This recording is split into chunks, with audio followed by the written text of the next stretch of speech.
So if you guys ever faced with this kind of problem, the screw damage with the iPhone 7 and 7 Plus, well, I found a really good trick to solve this problem. Okay, hold this please. Is it recording? Okay, perfect. So what you do is like you twist this, okay, like that, and twist this part. Just make sure to hold this part and this one like that, okay?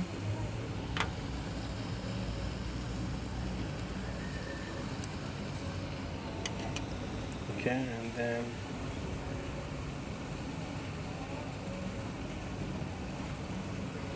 just be careful with this. There we go.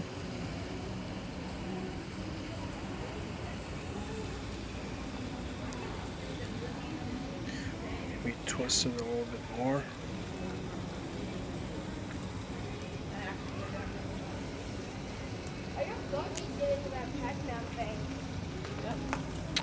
There we go. You took it out with no damage on the home button. And then you can put this on your new screen.